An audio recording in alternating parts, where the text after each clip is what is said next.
Hello and welcome to Medill Newsmakers. Thank you for joining us. I'm Hayes Owens. Every year, drug overdoses claim the lives of thousands. A large percentage of those fatalities are caused by opioid overdoses. According to the CDC, about 70% of all drug overdose deaths in 2019 were attributed to opioids.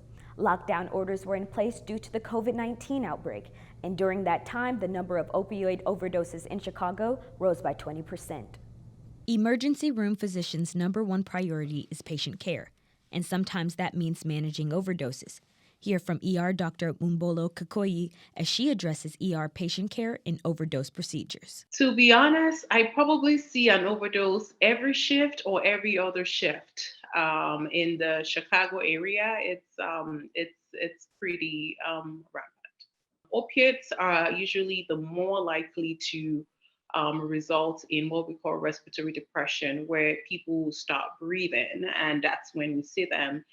Things like cocaine, for example, because cocaine is a stimulant, you have people maybe coming with chest pain or rapid heartbeat, but not typically unresponsive. So when you get to your opiates, because they depress the breathing centers of the brain, that's when the coming with either very, very sleepy or frankly unresponsive. Kakoyi explains standard course of treatment for patients. So when we get a patient that comes in with a suspected overdose and they're having trouble with their breathing or they're unresponsive, that is an emergency. And so the standard course of treatment is to give them a medication that helps to reverse the effect of the opiates in the brain. And the most common medication, the standard, is called naloxone. Naloxone, also known as Narcan, is used to treat patients experiencing an overdose of opioids. While naloxone is helpful, Kakoyi says she's limited on what she can do in the ER. We have our substance abuse counselors talk to them. We give them drug rehab options. So from an emergency perspective, that's what I can do. We know that mental health is grossly underfunded. We need more money, we need more specialists. And so just really dedicating harm reduction programs and just funding them. So there's research. While doctors can only assist patients through a medical lens, one family member understands this illness on a more personal level. In 2020, Tyra Whitney's sister-in-law lost her life to addiction. Sarah's addiction started in 2016. She went and got a tooth pulled and they gave her painkillers, and that's how she became addicted. So her addiction started with painkillers. Whitney, who is a producer at WLS-TV and unmarried without children, says she never imagined her life would be like this. If you asked me 10 years ago where I thought my life would be 10 years from then, I would have never said, oh, I'll be helping my brother raise 2 kids. Whitney says her personal experience has changed how she writes stories about addiction. I'm more cognizant of the language we use when we're talking about certain stories. For example, if, there's like a drug raid in a warehouse, I try to be very cognizant about how we report on it and the wording that we use, because we don't know the person's situation. Whitney says she wants Sarah's memory to live on. I think it's important for people to know that addicts are people first, that they have families. Like Sarah was a mom, she was a sister, she was a daughter, she was a friend. She was such a beautiful person before her addiction took over and then became too much. Just last year, the Forest Park mayor urged other city officials to assist with crime and overdoses occurring on the CTA Blue Line. And organizations like the West Side Task Force suggested that Narcan should be supplied on the trains, and now it will. The CTA plans to install a Narcan vending machine at the 95th Red Line station. If successful, there will be 5 machines across the city paid by a CDC grant. According to the Cook County's medical office, about 2,000 people died last year from opioid overdose. While community organizations were happy about the city's decision, they also questioned the vending machine's pilot location. That's progress. I just wished it would have been in the area that's heavily affected. But, we got to start somewhere. At one point in time, it was a closed door as far as the suggestion was concerned. But with them accepting or not accepting, now that the program is up and running, possibly it'll be implemented where it's needed. The biggest thing out of the decision that I questioned a little was why the red line station on 95th, but there are definitely reasons why it would benefit being there as well too. But I do know that there is a significant problem on the blue line, and the fact that the first one was in Forest Park to me was a little bit just interesting. The machine will include harm reduction tools such as fentanyl testing strips. In order to access the vending machine, you will need a code that can be found on the Chicago Department of Public Health website. Chicago is working to increase access to resources and decrease the percentage of drug overdoses in the city. And families like Whitney's and organizations like the Westside Heroin and Opioid Task Force and the Human Resource Developmental Institute say they will continue to educate Chicago residents on addiction and drug use's safety. If you or someone you know struggles with addiction and would like to access free Narcan and/or recovery assistance, call the Westside Opioid Task Force and/or HRDI. Thanks for watching. I'm Hayes Owens. Up next, human composting. Illinois might become the 7th state to legalize it, and why the Catholic Church is against it and what this means for the environment. Stick with us. Here is my handle and here is my spout. When I get all steamed up, then I shout. Tip me over and pour me out. Oh. The smallest moments can have the biggest impact on a child's life. Cheers. Take time to be a dad today.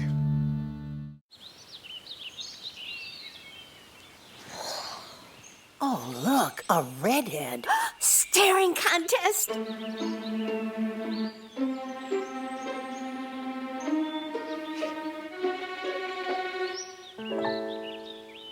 You still got it. I know. Come alive with the forest. The dad was cute. You were looking right at us. Visit discovertheforest.org to find a forest near you. Hello, welcome back to Medill Newsmakers. I'm Tamira Menezes. We have a thought-provoking story that's stirring up discussions in Illinois, human composting. A controversial new method to say goodbye to the deceased is gaining traction in the state. The Illinois House voted 63-38 to pass the bill to legalize human composting. But what exactly is it? Who is for it and against it? And what does it mean for the future of the death care industry and the environment? Just like you can compost your food scraps, the human body can also be composted. There are 6 other states in the United States where human composting is legal. Washington was the first state to legalize it in 2019. Colorado, Oregon, Vermont, California, and New York have also followed along. These states recognize human composting as a legal, regulated, and eco-alternative to traditional burial and cremation methods. But what is the process of human composting? At our facility, we have vessels that are rectangular in shape. We fill them up about halfway with a mixture of straw alfalfa and sawdust. And it's really that at their very specific ratio of moisture to the organics. The person is then placed down, and at that point, families can place anything biodegradable, compostable, or consumable in the vessel with them as kind of a ritual or a farewell. And then ultimately we place organics on top of the person, so we kind of snuggle them in between the 2 layers. And at that point, we just place them on a system that allows oxygen to continue flowing through the vessel. It's an aerobic process, and the body just breaks down slowly and naturally over the course of 60 to 90 days. Daniel Hennessy has been advocating for human composting in Illinois. After his mother expressed her desire to not be buried in order to avoid taking up land, he researched the process of human composting and found it to be a more dignified alternative to cremation. Hennessy approached State Representative Kelly Cassidy, a Chicago Democrat, in an effort to introduce legislation that would officially recognize human composting as an alternative method for handling human remains. When it was legalized in Washington, I went to see her and I said, look, this is happening in Washington and there's other states interested in it. I think it would be a really interesting thing to do here because it gives more choice for people. And she said, I think it's fantastic. So she had a bill drawn up and she took it through the House, and it's cleared the House now and is in the Senate. The Illinois House passed the bill on March 24th. Hennessy's advocacy is driven by the desire to offer environmentally friendly options for end-of-life choices. I didn't have a choice when my mum died, so I had to cremate her. And I don't think people, we live in a democracy, and it's the kind of first world country, and to have only two options, which is burial and cremation, seems ludicrous. The environmental impact of burial and cremation is dreadful. When you get burned at 1200 degrees, you emit just under a ton of CO2 and heavy metals. Burial is just as bad because you're cutting down trees, making caskets, putting metal handles on, and all that gets buried. And then you're lining the graves with concrete, and all that concrete, contributes to CO2. So actually, burial is just as bad.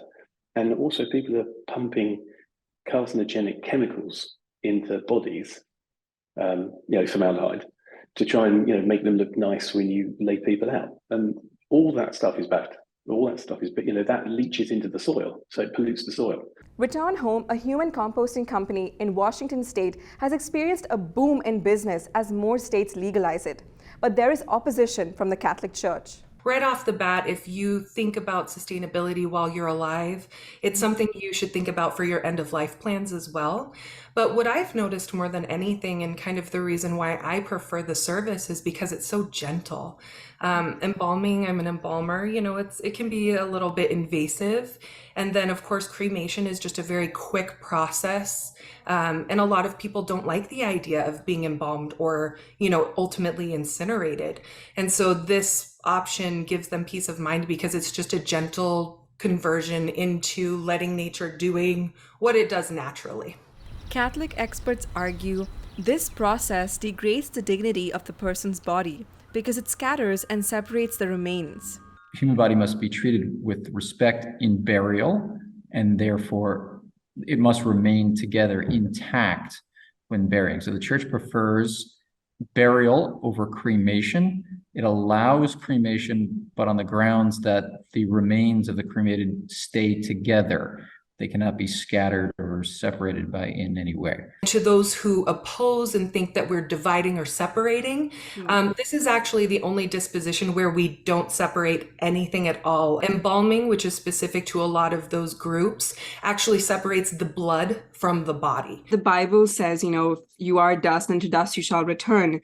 And in some cases, people would see composting as, literal, like it's actual dust that you are, forming into once you have passed. What would you say to that? What would you say in opposition to that? That's correct. Into dust you shall return. However, bones remain. They don't turn into dust. And they remain in the earth as a physical marker that there was a person here who had a history and a family and a story. And I think that's a very telling memo to us from nature. Whether people are for it or against it, human composting might soon become an option for those who seek it. And funeral homes are ready to start offering it as a service. For me, once it becomes allowed to be performed in Illinois, yes, we will do it because somebody is going to want it. And one of the most important things for me to say is yes. Do we offer this type of service? Yes. Whether I agree with it or not is irrelevant to the conversation that I'm having with a family. The human composting bill, which was passed in the House this spring, is now headed to the Senate, where it will be studied over the summer to be taken up in the fall. For Medill Newsmakers, I'm Demira Menezes. Up next, we're talking artificial intelligence. Jessica Christopher has more on what you need to know about the newest in AI technology to ensure your job is safe. Don't go anywhere. We'll be right back. If you want to be a parent, it doesn't matter how you play, what you wear, how you dance, or even what direction life takes you. You just need to be there. You don't have to be perfect to be a perfect parent. Thousands of teens in foster care don't need perfection. They just need you.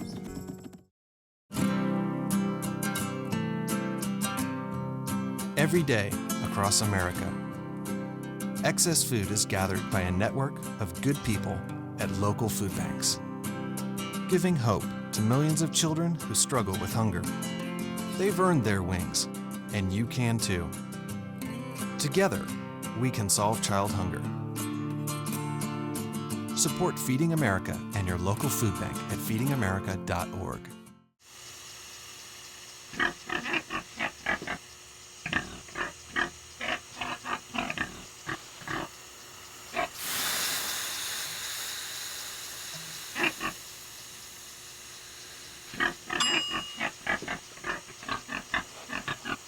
Cook foods to the right temperature using a food thermometer. 3,000 Americans will die from food poisoning this year. Keep your family safer. Check your steps at foodsafety.gov.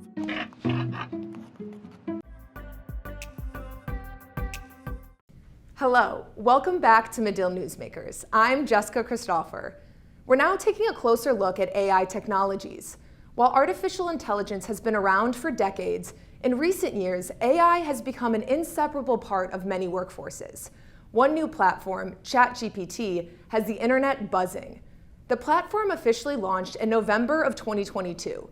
Since its launch, the application has attracted more than 300 million visitors to OpenAI, the AI deployment platform that built ChatGPT. I sat down with YouTuber and Amazon tech solutionist Colin Baird, who says ChatGPT is the fastest growing application in history. ChatGPT is a large language model.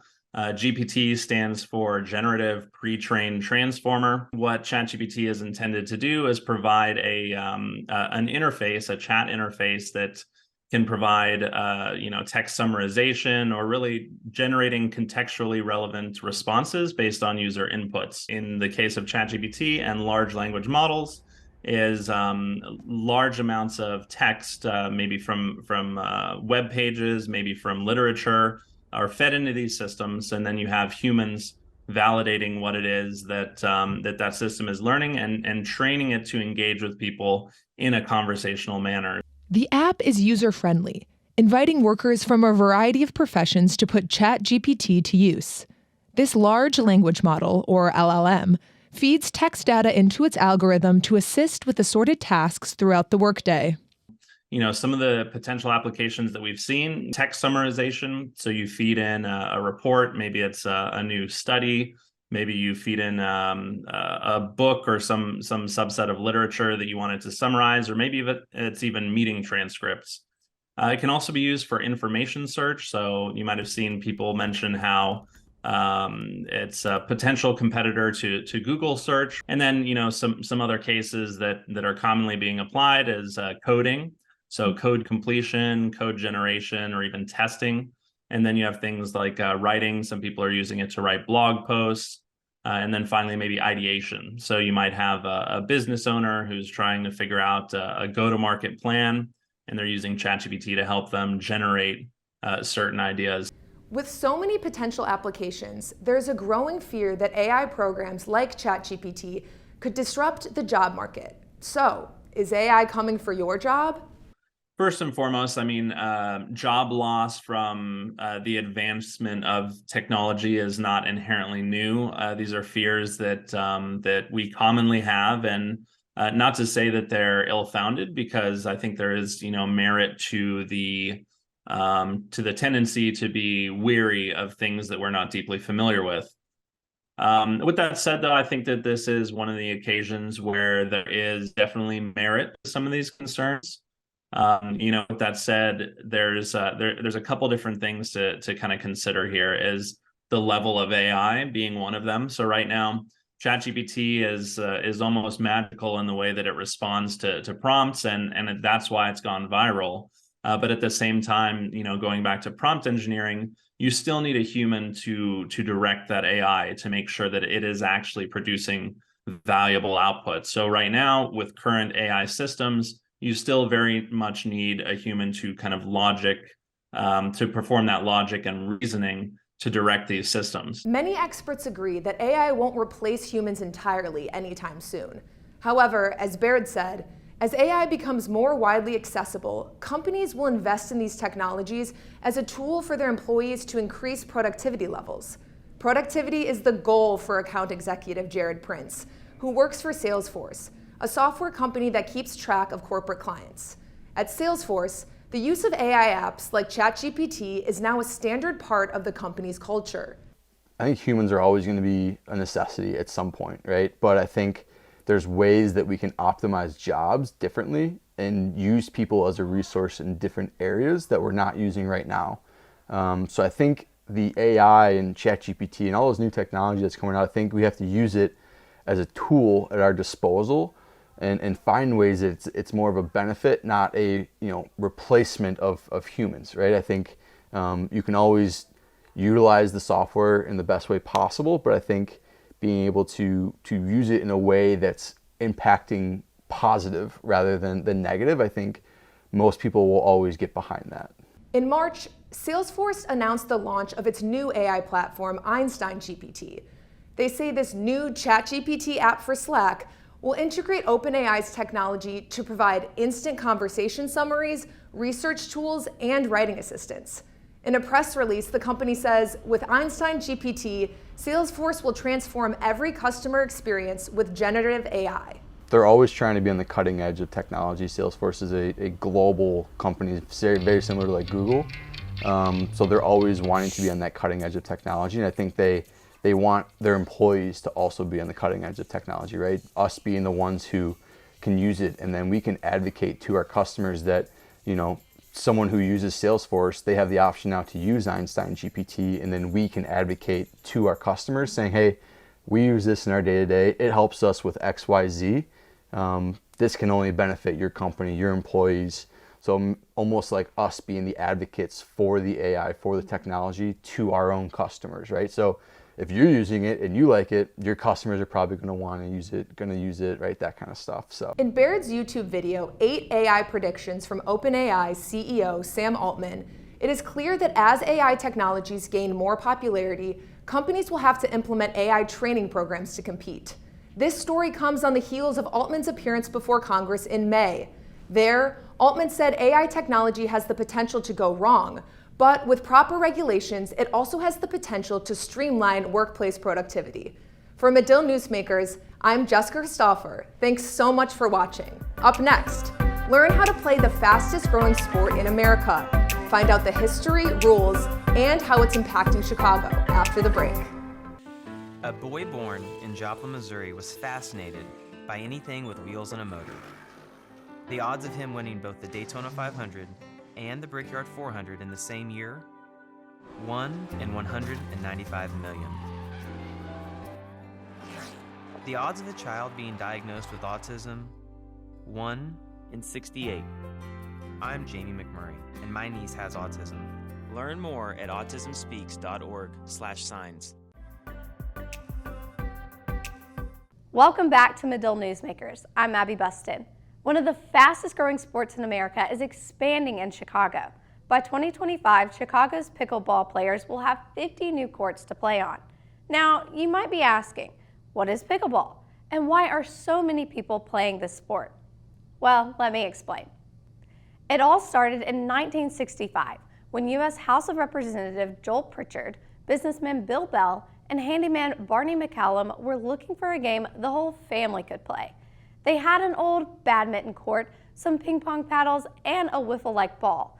So they threw it all together over a weekend and bam, pickleball was born. And by 1990, pickleball had spread to all 50 states. When the temporary net was made, then all of a sudden you start seeing it increasing because now you could play it in a parking lot or a driveway or a tennis court, and you didn't need any special, the net, you had the net. So then from that point, it just really took off. Today, millions play pickleball around the world. The Association of Pickleball Professionals reported that more than 36 million people played pickleball in 2022. This was in the U.S. alone. One reason for the large popularity? Well, it turns out the rules are quite simple. I hit the court with certified pickleball coach Johnny McCure, aka Pickleball Johnny, to see what the game is all about. Pickleball. It's a game everyone can play. Kids, parents, and even grandparents. All it takes is a paddle, net, plastic ball, and a few friends. Generally speaking, this game is played in doubles, so that means 2 against 2. But you could also play it in singles, but I wouldn't recommend playing in singles unless you really play a lot, because it's very demanding physically. 2-10-2. The games are up to 11, and then each point is a point. Now what makes it unique is that when you play pickleball, generally you play and when you score, you only score when you win a point when you're serving. So that's the big difference. So, and then there's a couple other rules that are a little bit different, but it plays pretty much like tennis. One of the things which I love about this sport is very different age group people can play it. Like I see people who are like maybe 70 years old playing with people who are like 18 or 17 in this club. So there's like a lot of like age mixture, and like there's a lot of diversity too because of that, and that like really like makes the sport like very unique than any other sport. Well, I do it for the exercise, for the fun, the competitiveness. Yeah, it's a great game. It's easy to learn, and yeah, I just enjoy it. But one of the best things about pickleball is its courts. A pickleball court can be set up anywhere. Your driveway, a gym, or even a designated pickleball court. A typical court has 2 sides divided by a net. There are 4 lines: the base lines, the side lines, the center lines, and the non-volley lines, which outline what is known as the kitchen. Think of it as the floor lava you couldn't step on as a kid. What I see more than anything is it's a very rich community. So people are getting together, older people, younger people are getting together, people are mixing, it's very inclusive. So people that are great athletes could play with people that are not so great athletes. It's a sport that's very easy to manage and very easy to learn. Now that we know how to play the sport, let's dive into the benefits of the game. USA Pickleball Board member Ernie Medina says the sport has so much to offer. The idea behind most sports is competition and physical exercise. Pickleball has both, but Medina says the paddle sport has mental health benefits too. There are 5 characteristics that make a sport good for the brain, Medina says. 1, the sport can be played outside. 2, your cardiovascular system can be elevated, aka your heart rate can go up. 3, you have to use your brain in order to play the game. 4, the game has a social aspect. 5, it creates a healthy addiction. When you think about pickleball, pickleball checks off all 5 of those boxes. Now, I'm not saying there's other sports and activities that don't do that, but pickleball fits all of those 5 really nicely. So from a mental health standpoint, pickleball is huge. With over 80 member countries and counting represented in the International Federation of Pickleball, spanning across at least 5 continents, there is no doubt this game has taken the world by storm. And Medina says he believes it's only a matter of time before pickleball is seen in the biggest international sporting event, the Olympics. And I think it's, every year they just say, this many thousands of courts are being built. I mean, it's just exploding. So I keep seeing this growing because it's, there's so many more people that play than we have court facilities for. So I see it just growing, especially in areas that may not have a pickleball presence yet. But on a local scale, pickleball is picking up here in Chicago. Chicago Park District is set to build 50 new pickleball courts by 2025, but 16 of those courts might be complete by this fall. The courts will be in Grant Park at the corner of Columbus Drive and East 9th Street, just south of Buckingham Fountain. The new additions are expected to help balance pickleball's growing demand in the city. That's all for this episode of Medill Newsmakers. I'm Abby Busted.